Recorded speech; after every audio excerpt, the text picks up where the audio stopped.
Hi, this is Mike from Minimal 3DP, and today I'm going to start working on installing Klipper Octoprint Mainsail and Fluid on an old PC, and hopefully you'll be able to follow along, and maybe this will be something you'd be interested in doing as well.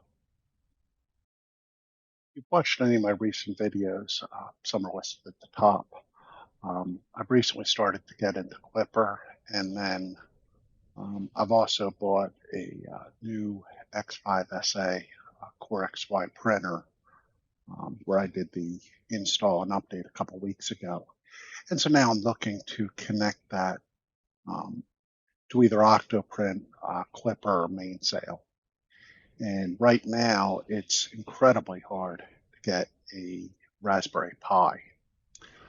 If we take a look just on Amazon, to get a halfway decent Raspberry Pi that would run Octoprint or something else, the prices are extremely high. I mean, for Raspberry Pi 2, $89. Again, that's a lot. $150 for a Raspberry Pi 4 with 8 gigs. Up at the top, here's one for 172. And again, that's a lot of money. But I got to thinking that I could probably go on eBay and buy an old desktop. And I could probably, well, I didn't realize I could get them as cheap as I can. But when I started looking around, let me switch over, I was able to find lots of different options.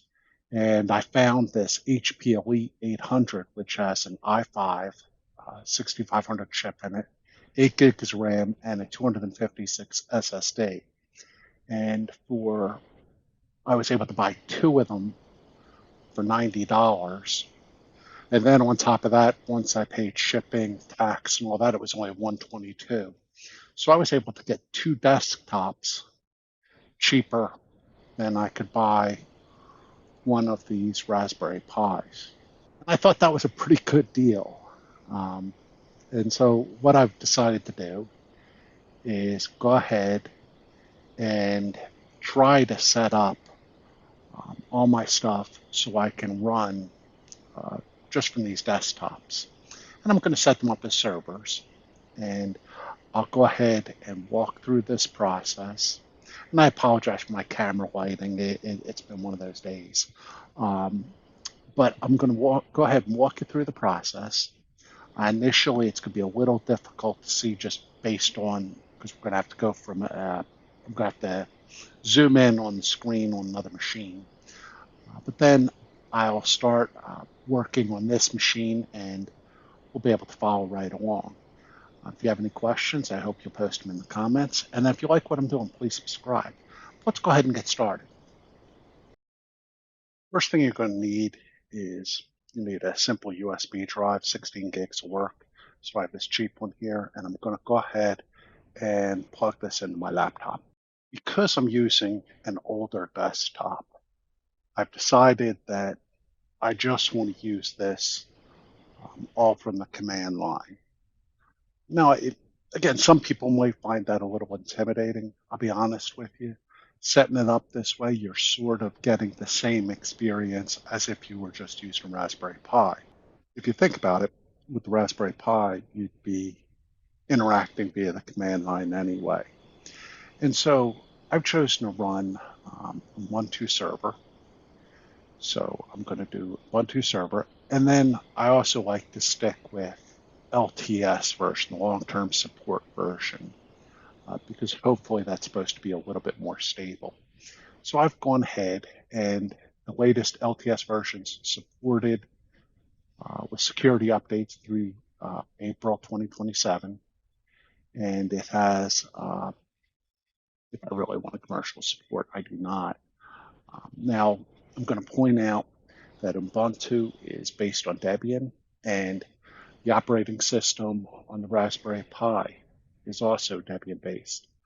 So the beauty here is a lot of the instructions we can find for navigating and using the Raspberry Pi should hold true here. So notice down the corner, I've gone ahead and downloaded the ISO for the Ubuntu server 22.04.1, and I believe this is Jellyfish. So we have that. And then I'm going to go over and start the install process. I've downloaded and installed Rufus, which is a little recommended tool they have for burning the ISO to make it so you can install from your USB. So I'm going to go over here, hit select, and I'm going to find the ISO I downloaded. There it is, Ubuntu 22.04.1. Going to hit open. And then I'm going to go ahead and hit, I can leave everything the same. I'm going to go ahead and hit start. And this will, I'm just going to say okay, because I want this using the recommended setting. USB, that's fine. And so this is going to take a couple minutes. So I'm going to go ahead and pause and I'll come back when it's finished. This is finished expanding the ISO onto my USB. It says ready. Close this and go ahead and eject.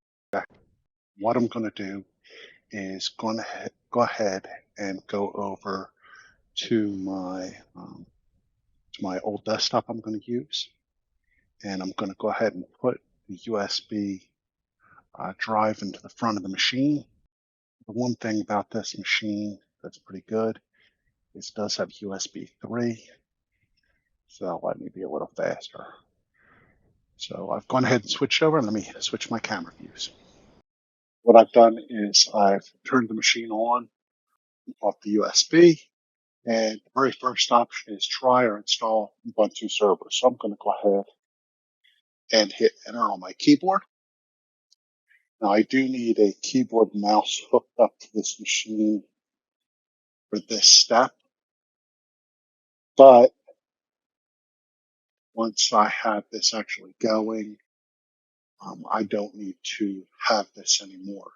Now while this is starting, just show you another piece of this. Well, this is starting up.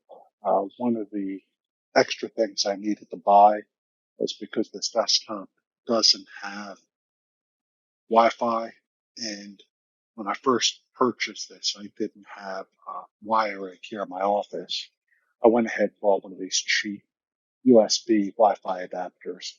Again, for $9.99, that's pretty good. And it also states that it's compatible with Linux. I found, for the most part, it's plug and play. So I just want to point that out, and I'll put a link in the video description. Again, I apologize for how this looks, but I don't have a good way of zooming in on the screen. So right now, it's wanting me to select the language. I have English selected. I'm just going to hit N on the keyboard. So now it's asking me if I want to update the installer. Right now, I'm just going to continue without updating because I don't think it matters that much. Right now, it's asking about my keyboard layout. I'm just going to hit done, so that all looks correct. And I've chosen at the top here, there's two choices. There's install Ubuntu server. That's the default to install with the curated set of packages, or an Ubuntu server minimalized.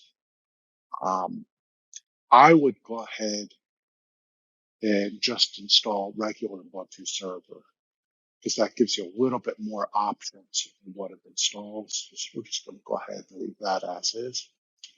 Right now, I do have an Ethernet cable attached.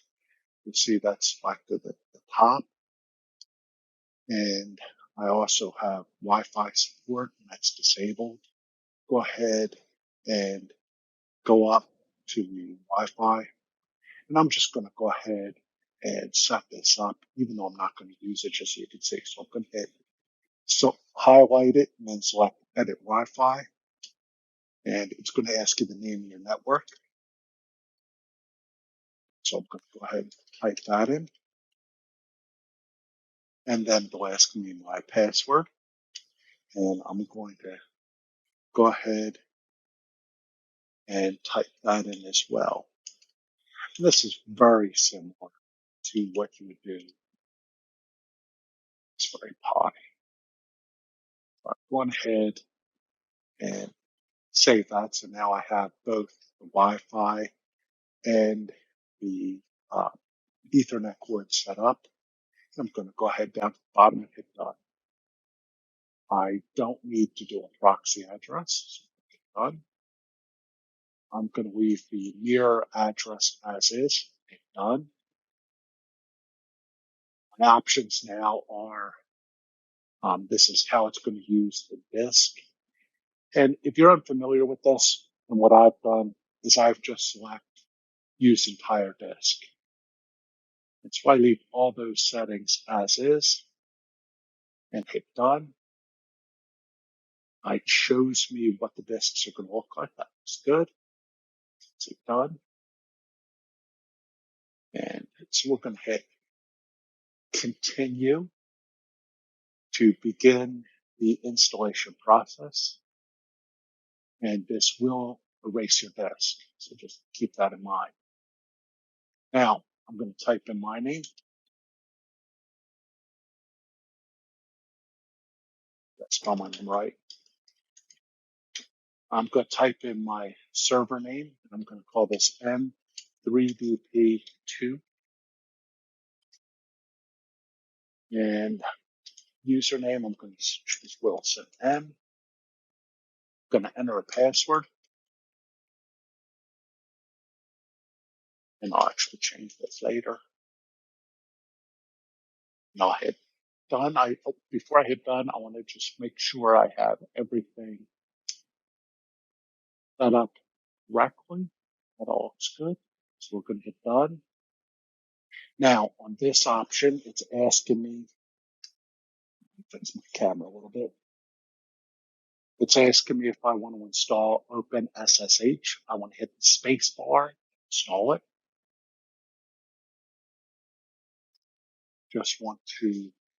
Don't want to import the SSH identities. But I do, again, want to install OpenSSH server, because if I have that installed, I can then SSH into it and access it from another machine. So that way I don't need to have this machine connected to keyboard, mouse, or a monitor. So I'm going to hit done. Now it's asking me, do I want to install any of these other packages? Go ahead and say no. I don't want any of that. Again, the less I have installed, I think the better for right now. And then I'm just going to install what I need. So I'm going to hit done. And this is in the process of installing the machine. So I'm going to go ahead and pause the video and let this install. And this should take maybe about max 10 minutes. Apologize for the way this looks, but hopefully I'll be able to fix this in a minute. So if you look, it says now at the bottom, reboot. So I'm going to hit reboot now. It's going to warn me to take out the USB drive. So I'm going to pull the plug on that. I'm going to set it aside just in case I need to reinstall later. And then I'm going to hit enter on the keyboard. Go ahead and do the first boot. So right now it's restarting, and this will take a minute. And so I'll let that go, and then I'll come back to it. If we look at the screen, it's now out of login prompt. So I'm going to go ahead and pause and then switch over to my terminal on this machine. And let's see if we can connect. Now I use Windows subsystem for Linux on my Windows machine. And so I'm just going to connect with that SSH. And then I'm going to type in my username at, so get a minute. Sure, yes. And I'll enter my password. And I'm now logged into that machine. So this actually works really well. So I'm logged in, and you'll notice that I do have some updates available. So what I'm going to do is go ahead and just update everything. And so I'll run an update command. That'll take a minute. And then I'm going to go ahead and run the upgrade. Say yes. I just like to go ahead and update the machine. Make sure, again, everything I have on there is totally up to date, including all the security features. So this will take a minute, so we're going to let this go. And now it's asking me, it's installed all the updates. What services do I want to be restarted? I'm going to go ahead and I want everything to be restarted. Just to make sure, I'm going to hit, once I have everything selected, I'm going to tab and that goes to OK. And since I've just installed updates, I'm going to hit sudo reboot. So I'm going to, as the administrative user, reboot this machine. And when I reboot, it's just close my SSH connection. And then if I turn my head and look over at the actual box, I'll notice that it's in the process of rebooting. And this will take a couple of minutes for that to actually go through and reboot. So this will take a couple of minutes, maybe 2 or 3 minutes. Booting from a server, wow, that was actually really quick. On my other server, it's a little bit slower. So this is back up at the prompt. So I can go back over here to my terminal window. And I'm going to SSH into it again. Put in my password. Everything's looking good. I'm going to type in clear. That way it gets rid of everything. So I'm just at the clean command prompt. Again, the command prompt, if I look here, it's the user at, and it's the machine. So I'm on my, right here, my new machine. And let's go ahead and figure out how we're going to set everything up. What we're going to use is this awesome little tool found, which is the Klipper installation and update helper. And first thing it's telling me is I need to go ahead and install Git. I believe it's already installed. Let's just copy this command and let's switch over to our terminal window and paste that in and run it. And it looks like we are good to go. So let's go ahead with our next steps. So I'm going to go ahead and type in clear, and then we'll start from the clean command prompt. And right now, I'm in my home directory on this next machine. So go ahead and hit it. Hit a ls to list the directory. There's nothing there. So I'm going to go ahead and type git clone with space. And then I'm going to switch back over to my browser window. So in my browser window, go up here to the top and click code and copy. So I've now copied this URL.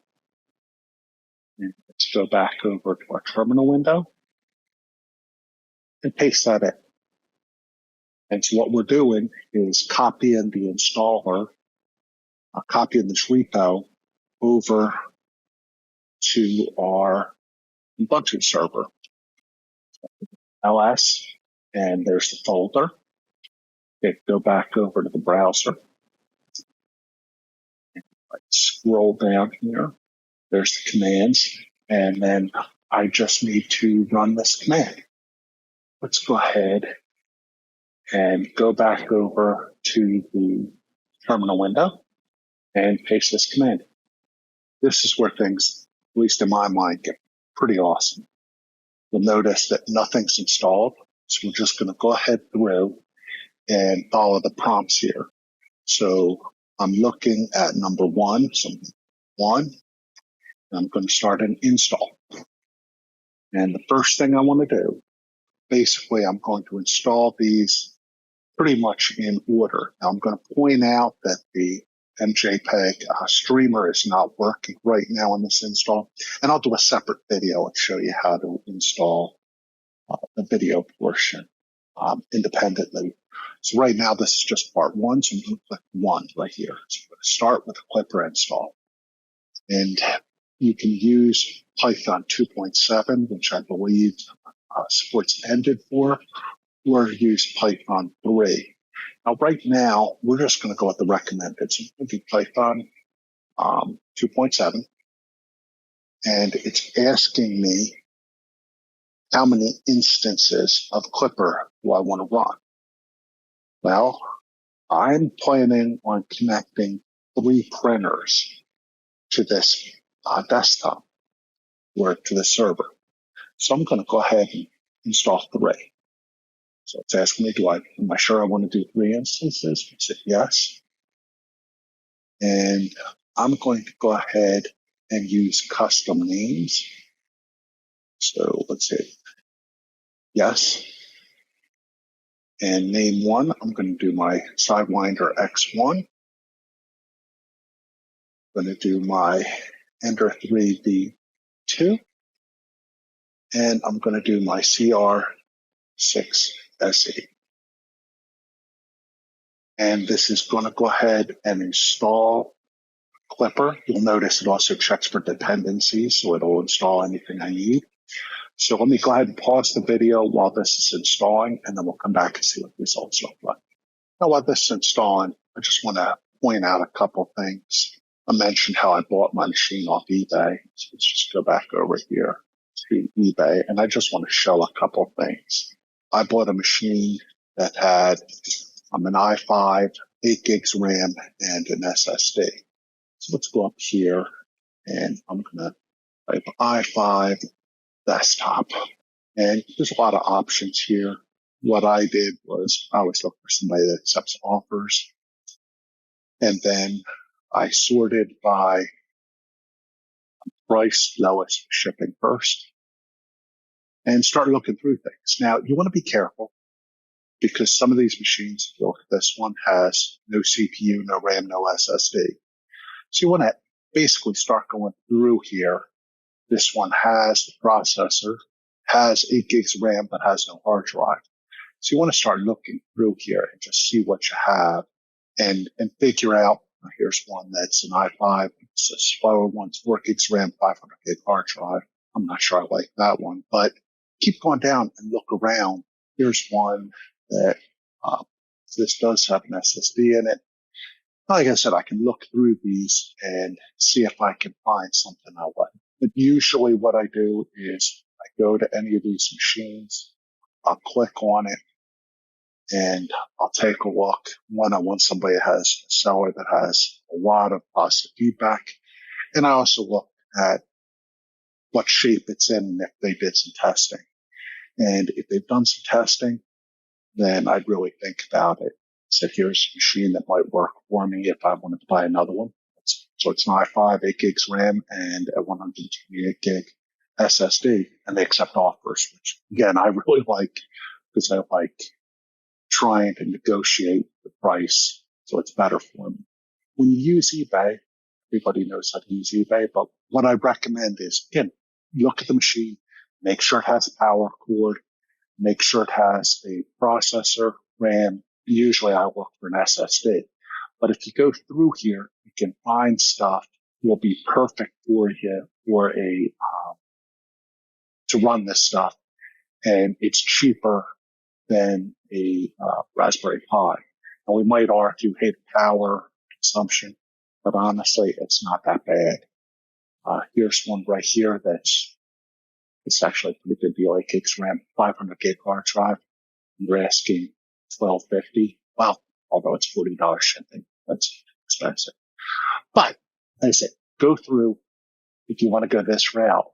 It took me a little bit to find stuff. You go up to the top here, lots and lots of filters. So you can go through and really select exactly which one. So again, that's my note about using eBay if you're looking for a machine. I also try to find people that will accept returns, and a lot of times with eBay, they'll guarantee stuff as well. So let's switch back over to our install. It's gone ahead and done the install. Now, this is telling me that my user is not part of the TTY group. But what this is this is basically the group that controls the USB. So we do want to be part of this group. So we're going to go ahead and select yes, because I want to add my user to this group. So that way I can detect the printer or the webcam when it's connected via the USB port. But yes. So right now, I've gone ahead and set up Klipper. So let's go for number 2. So let's install Moonraker. And it already knows that I have 3 instances. So we're just going to go ahead and leave that at 3.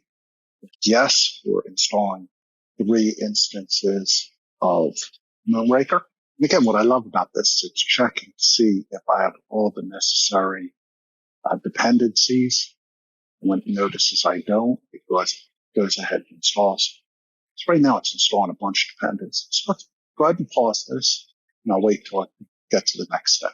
If you notice on the screen, it's list the ports this stuff is on, so it's as the default ports. It will check if things conflict, but Moonraker is now running on this machine on ports 7125, 26, 27.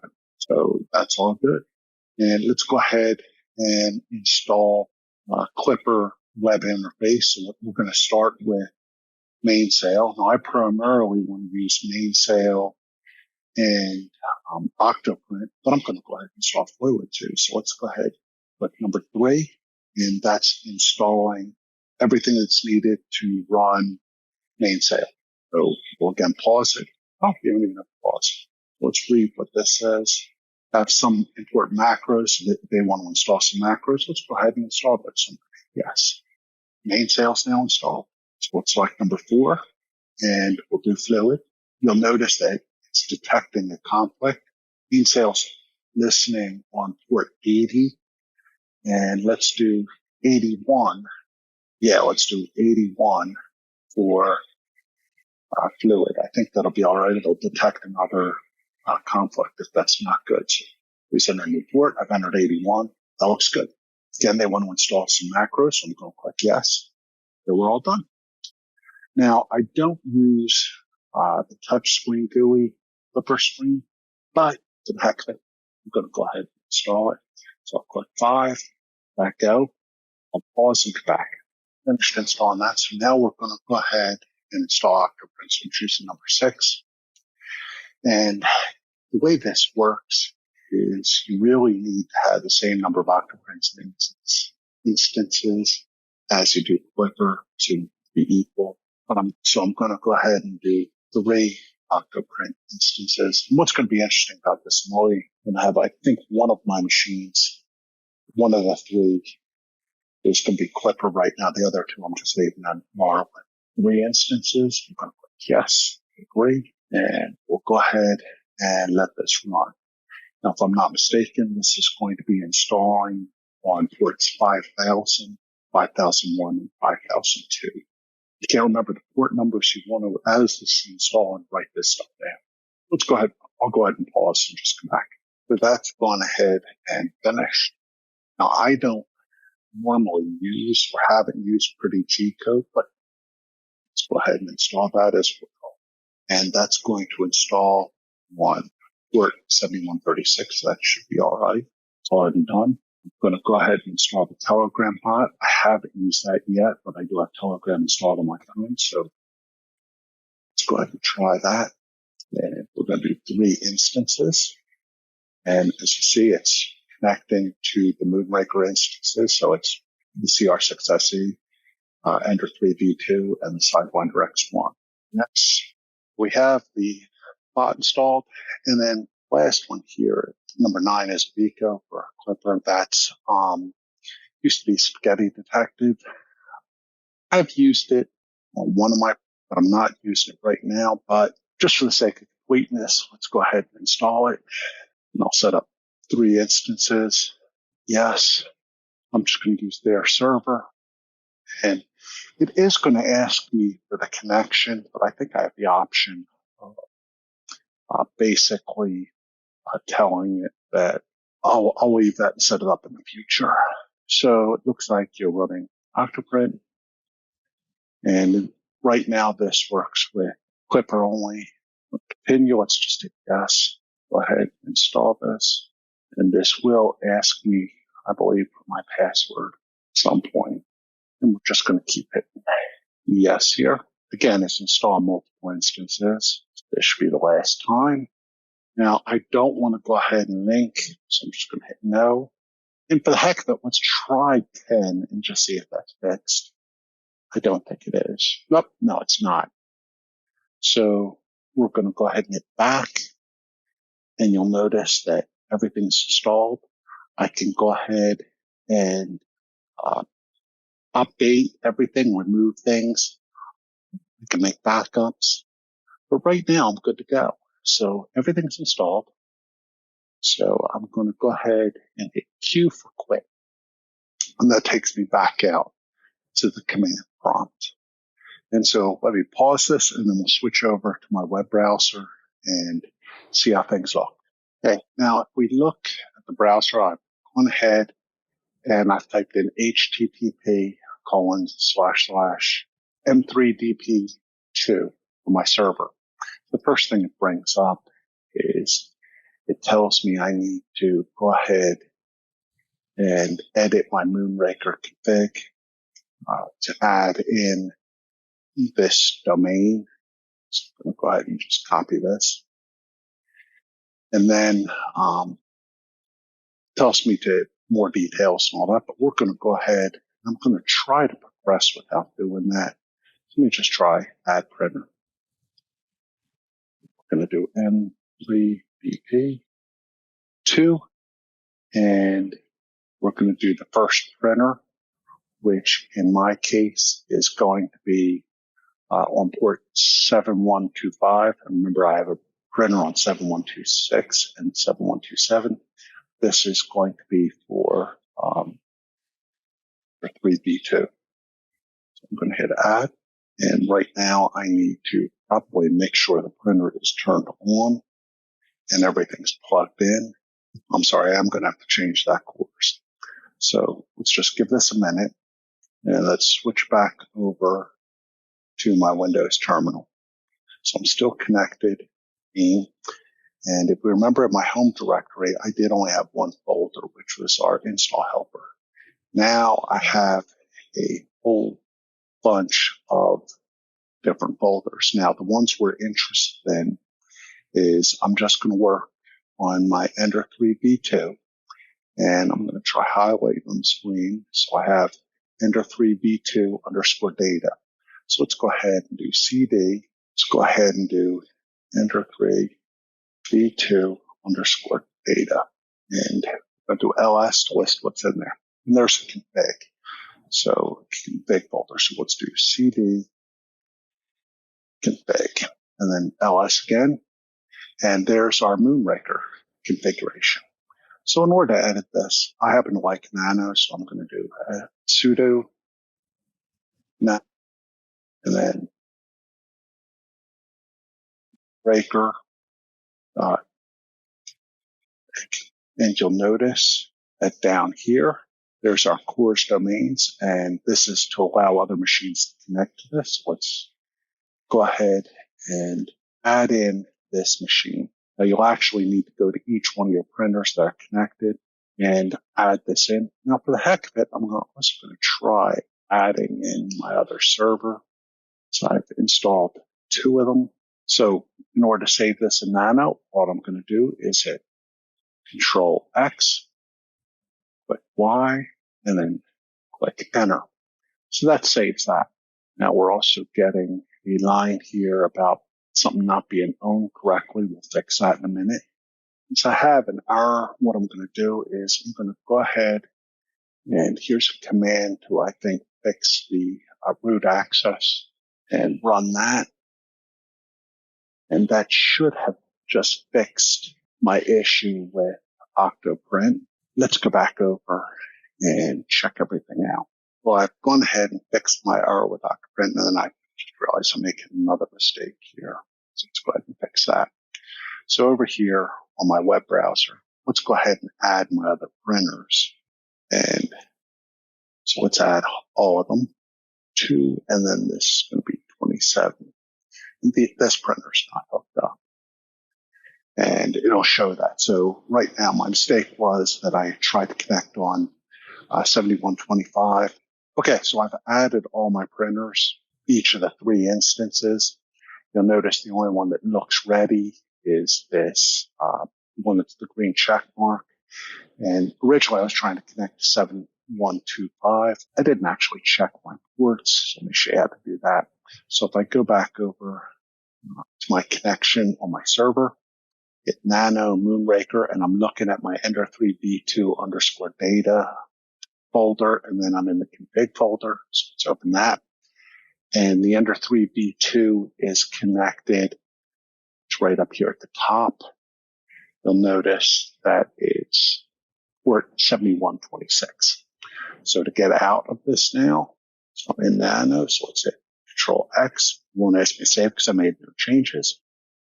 And then in the browser, I'm just going to go ahead and click on 7126. Now, as of right now, it's not connected to the printer, but you can see that I'm in Mainsail.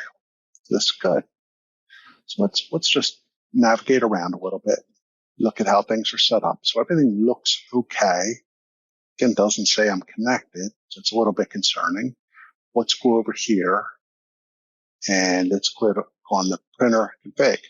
Oh, there's part of my problem.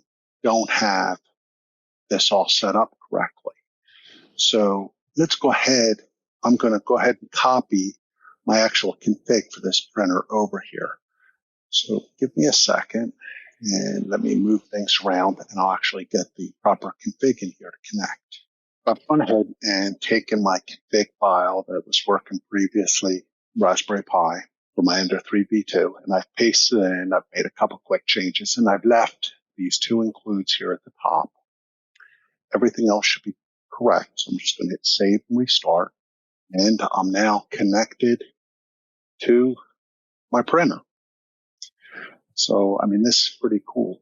I'm now connected here to Klipper, and I have the controls of this machine. I tested. Everything moves correctly. So we're looking good. So now I'm going to go ahead and try to connect and get this all working for Octoprint. So go ahead and pause and I'll open up Octoprint. If we look at my address at the top, I've gone ahead and typed in the server name, M3BP2:5000.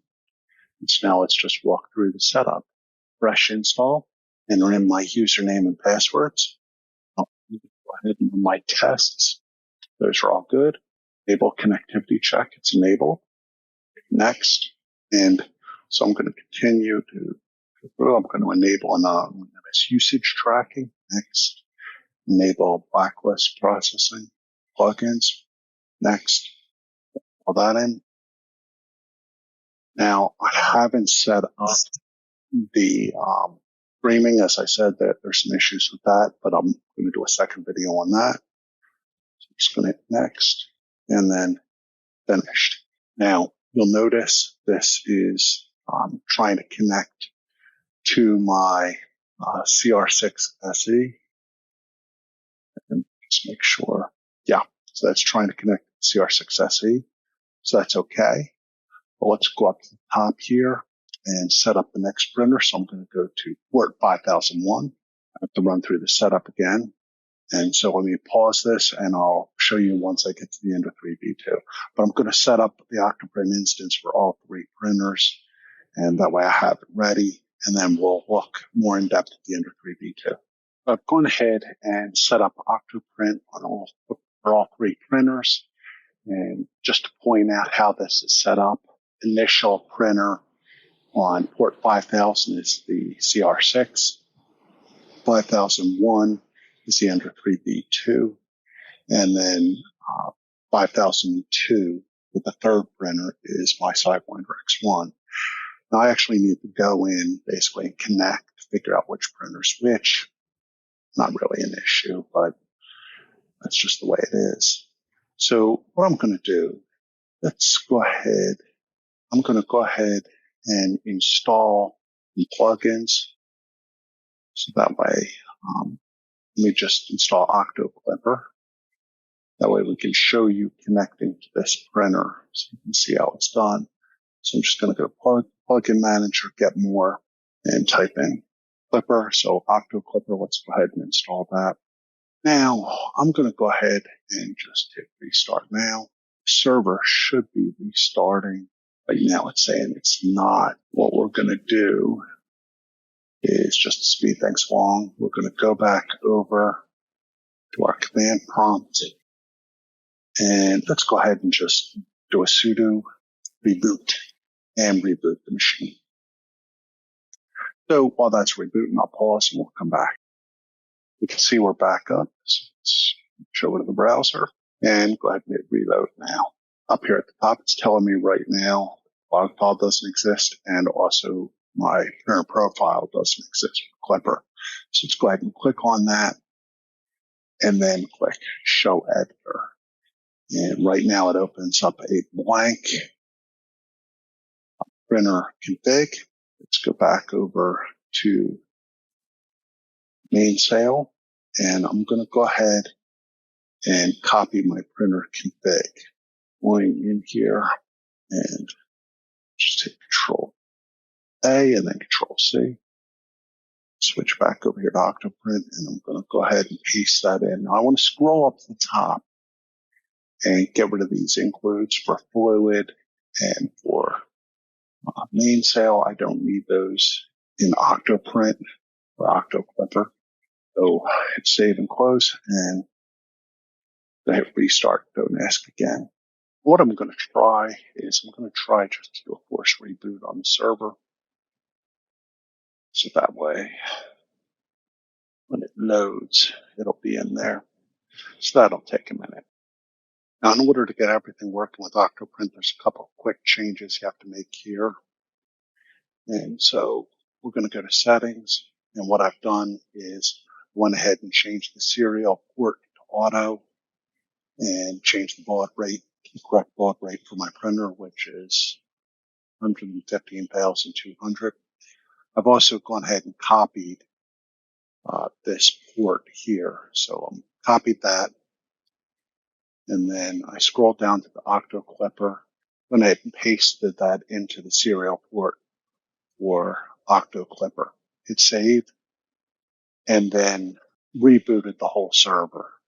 Now I'm going to work, and I may make an update on setting up I only have to update the service, but right now, if I look over at the printer, everything is working. I can hit the home button, printer homes, and now I just need to make a couple other settings and add some other plugins. But if you look through this, I mean, right now under control, the webcam's not showing up. I have to go ahead and do that, and I'll do a second video on setting up the webcam because that's not really involved, but there are some steps you need to do.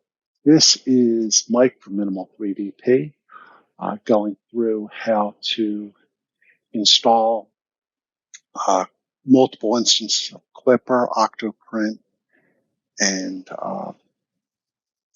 Mainsail on an old desktop.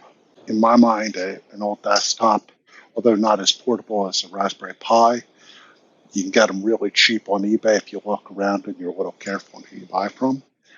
And I think it's well worth it. So again, this is Mike. If you have any questions or comments, please post them below, and I'll get back to you as soon as possible. If you like what I'm doing, please give me a like and feel free to subscribe. Thanks. Have a good day. Bye.